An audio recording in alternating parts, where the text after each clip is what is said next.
Eu que agradeço a presença do MEC, a presença de Dr. Antônio Simões, que enriqueceu, sem dúvida nenhuma, essa discussão sobre as novas universidades. Quero registrar a presença com alegria do nosso senador da Educação, o senador Cristóvão Buarque. Cristóvão é um grande companheiro também dessa luta. E destacar só uma questão que foi destacada aqui também pelo Dr. Antônio Simões, e vejo sempre isso nas falas de Cristóvão, eu como sua aluna, discípula, que é a ideia de não haver uma fórmula única de aprender, né? É uma nova forma, um novo modelo de universidade que coloca novos desafios. Então, eu vou passar a palavra ao senador Cristóvão para compartilhar conosco esse momento. Bom dia, senadora Lides, caro amigo Naumar, doutor Antônio Simões.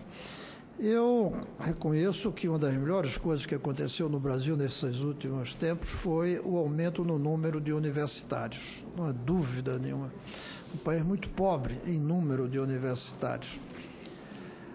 E reconheço que uma das coisas boas que me anima é a Universidade Federal do Sul da Bahia, por sua experiência de algo novo. Eu tenho insistido muito que nós aumentamos o número de universitários sem mudar a estrutura universitária.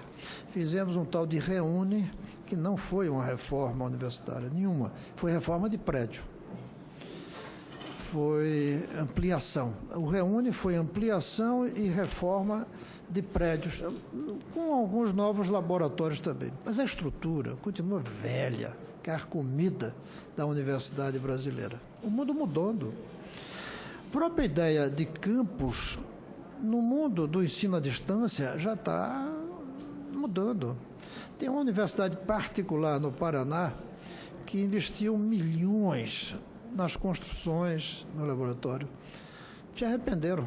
Do ponto de vista de número de alunos, não conseguem.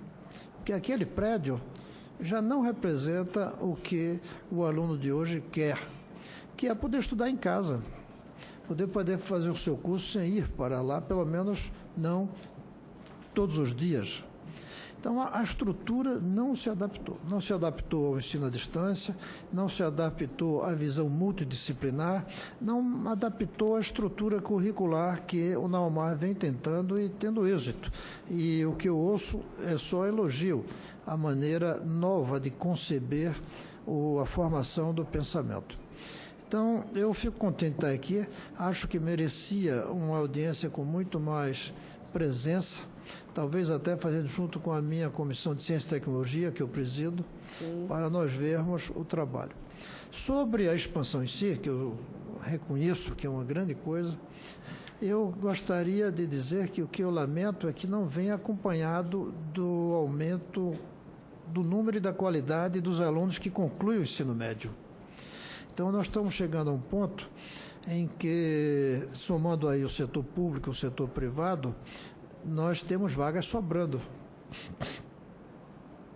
E o setor público não tem vagas sobrando, mas teve que baixar bastante o nível de qualificação dos alunos que entram. E isso é um problema, porque o aluno ruim, ele puxa a universidade para baixo. O aluno bom puxa para cima. O professor, quando ele tem que dar aula a uma turma que não está preparada, ele tem que se adaptar, é óbvio. E eu já sofri isso no curso na UNB, num curso recente. Eu ficava, às vezes, encabulado com a qualidade do curso que eu estava dando, das limitações que eu tinha nas recomendações de leitura, que as pessoas não conseguiam. E eu tinha que adaptar. Então, houve uma melhoria social daquele jovem que entrou na universidade, mas não houve uma melhoria da qualificação nacional na formação de pensamento graças àquele pós-secundário. Então, diante disso, o que eu queria fazer aqui como algumas perguntas, e depois alguma coisa bem especial para o Naumar, o que eu queria é o seguinte: Vocês têm sentido dificuldades na qualificação do aluno que entra na universidade ou não?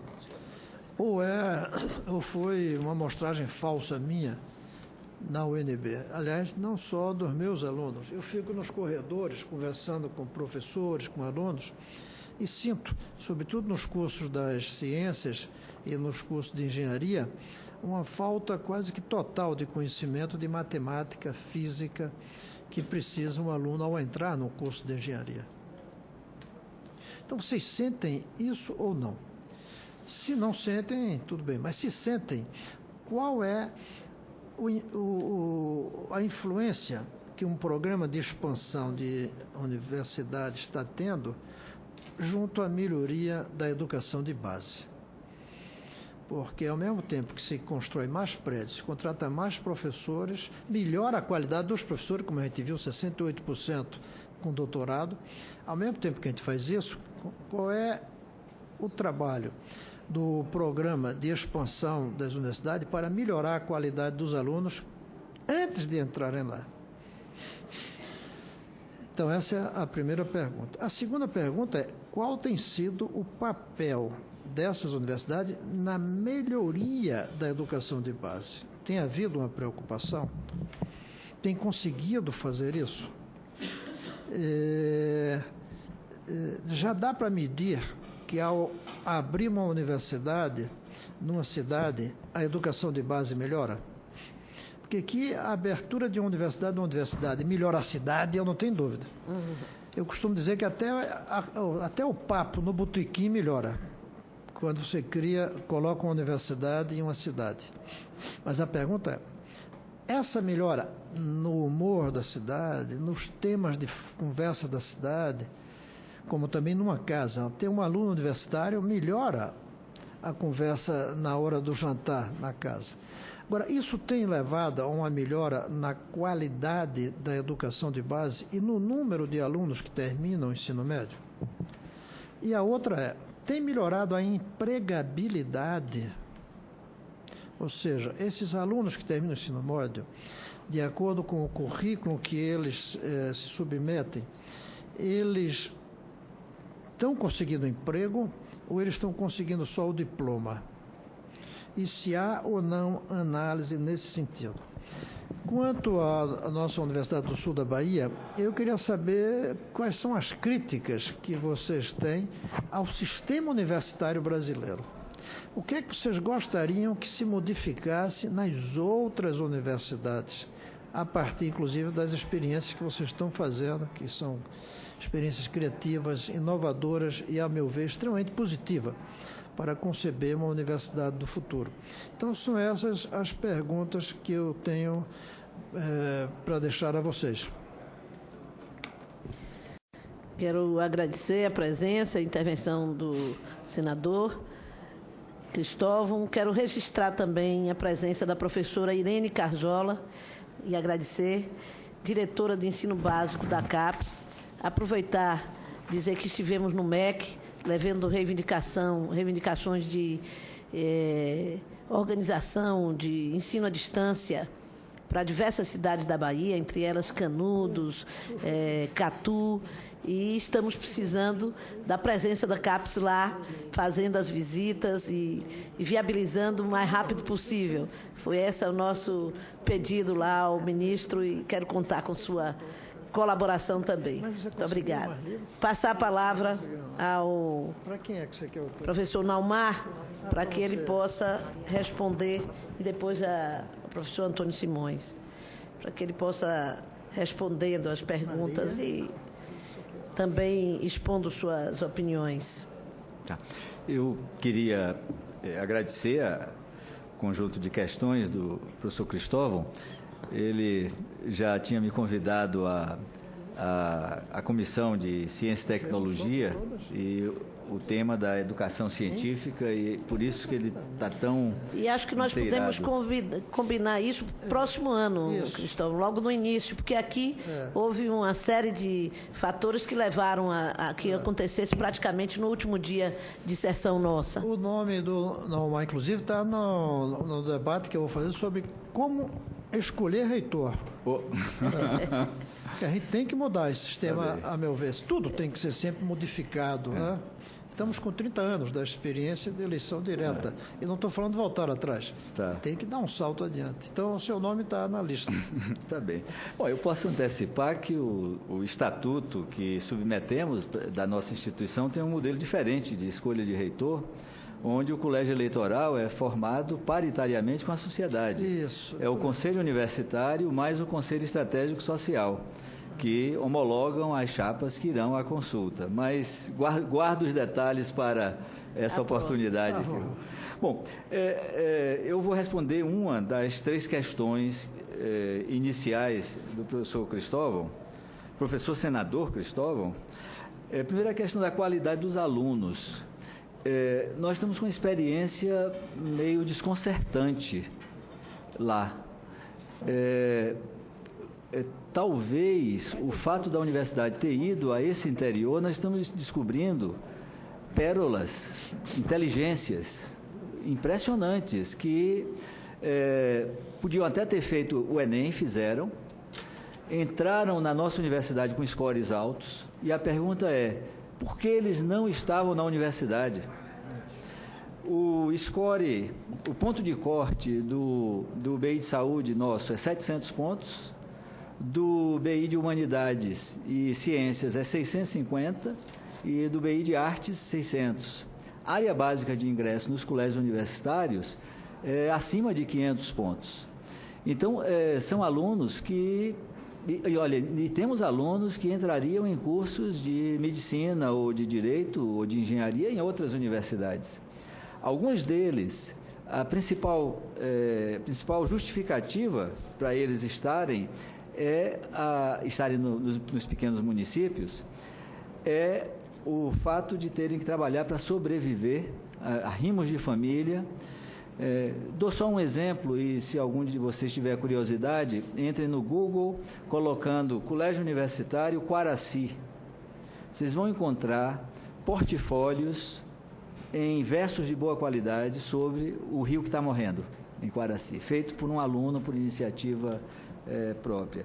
Alguns deles são muito bons em, vamos dizer, matemática mesmo, não fazer conta, ou não aritmética, mas matemática.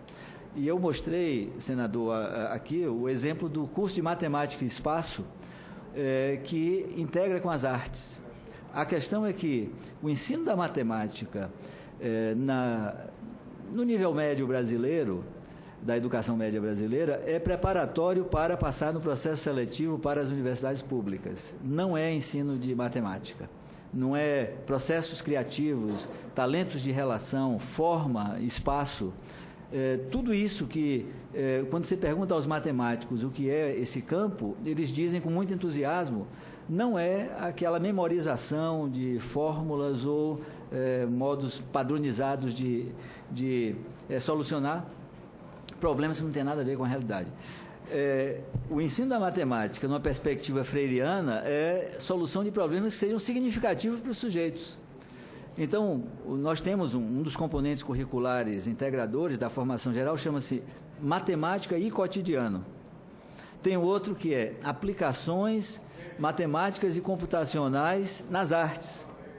Então, esse é o conceito que a gente está trabalhando.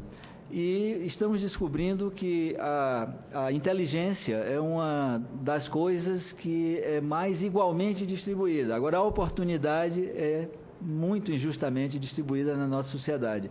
Aí cabe às instituições, como as universidades, de alguma forma, compensarem essa perversão, porque a perversão social está exatamente nesse tema. Agora, também, nós temos uma omissão das universidades no seu compromisso com a educação básica nos territórios onde elas se instalam.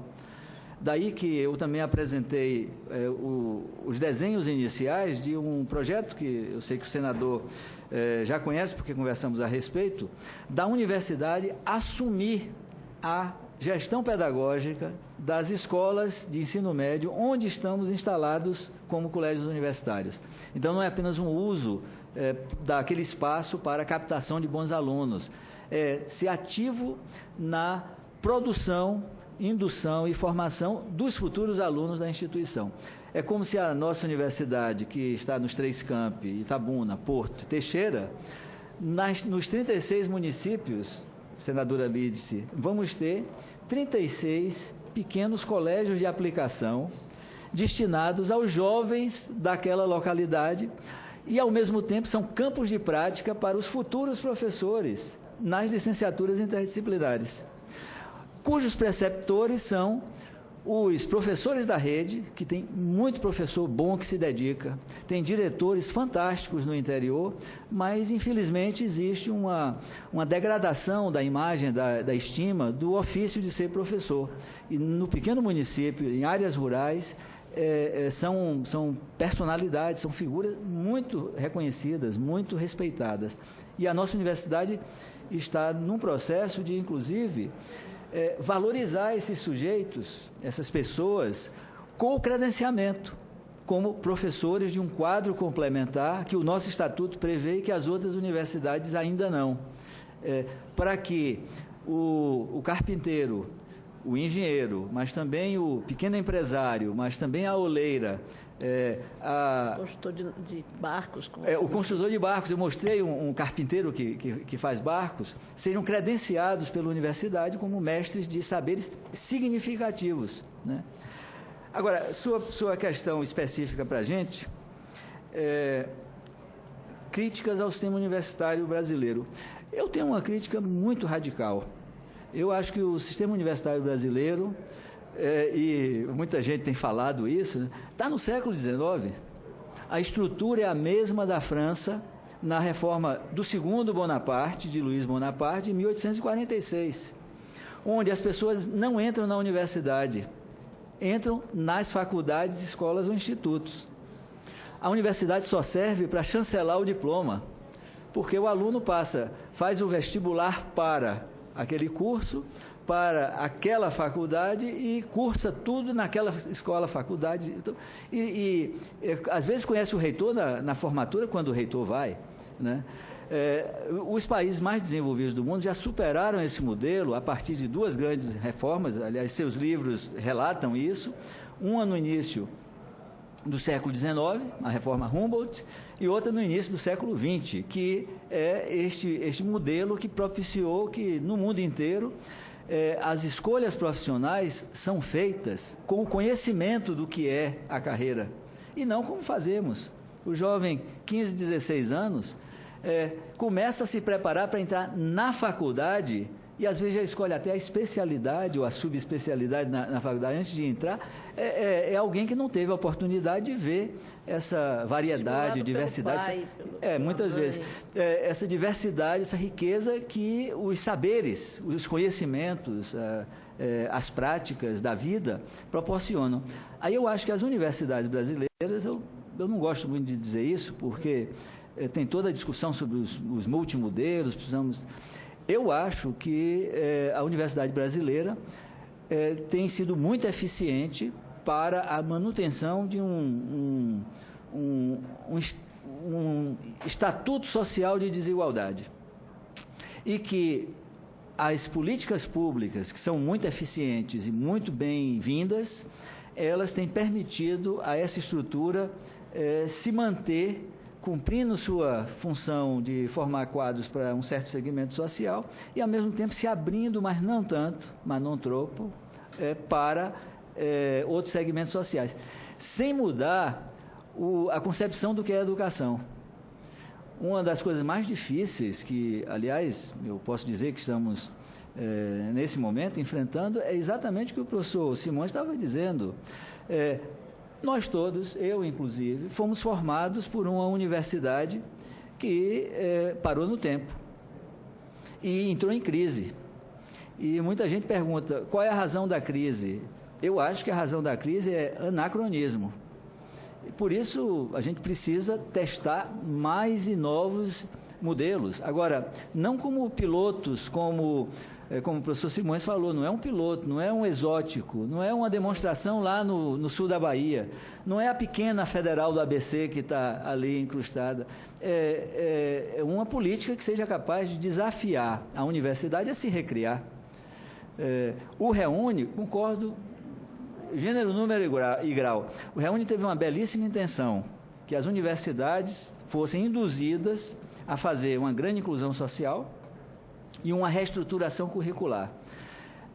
E ampliando. Ela se ampliou, fez uma relativa inclusão social, que só depois foi consolidada na lei, mas a reestruturação curricular passou longe. Tem poucos exemplos de universidades que aproveitaram para fazer uma proposta de renovação. Mas é uma opinião, eu acho que precisa de um belo debate, um grande debate, e eu acredito também que a forma como a universidade brasileira se organizou terminou produzindo uma estrutura que tem problemas de eficiência. O que o Brasil investe na educação superior pública precisa dar uma resposta social mais forte, mais robusta, mais ampla. E isso não tem sido feito. Dou só um exemplo interno, né? Tem uma crise no país, muita contenção. Nós propusemos ao nosso coletivo docente e ao nosso coletivo acadêmico universitário dobrar o número de vagas no ano que vem. 1.400 novas vagas, né? Os servidores que são assim majoritariamente formados por nativos da região, que entraram na universidade, por unanimidade, apoiaram. A sociedade representada pelo Conselho Estratégico Social, assim com uma ênfase tremenda, até comoção, apoiaram. Os estudantes também apoiaram. E os docentes propuseram diminuir em 50% o que já estava sendo como oferta. Diminuir o que já é pouco destinar a exclusão àqueles que não estão dentro da instituição.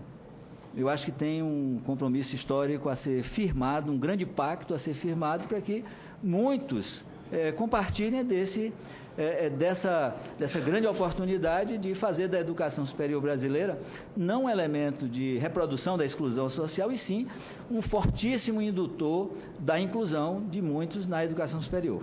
E quem venceu nessa disputa, os professores ou os outros? Olha, nós aprovamos um formato intermediário que permitiu que a gente entrasse no SISU com o tanto de vagas que os professores queriam e acrescentamos nos colégios universitários um outro tanto de vagas e mais. Conseguimos colocar um contingente de vagas supranumerárias para os indígenas. Então, estamos abrindo, em tese, 913 vagas novas na universidade. E se o MEC conseguir, porque também não está somente com o MEC, isentar as universidades novas e as novíssimas, mais ainda, da suspensão dos concursos, nós chegaremos às 1.400. Então, porque a dúvida dos docentes, eu não quero colocar um segmento em contraposição a outro, é uma cautela, que é o seguinte: bom, nós podemos colocar esses alunos aqui, e no ano seguinte, se não tivermos novos docentes concursados para o ano que vem? Afinal, uma instituição pequena, que passou esse ano inteiro sem ter uma única vaga nova aberta, e os concursos foram para preenchimento das vagas do ano passado.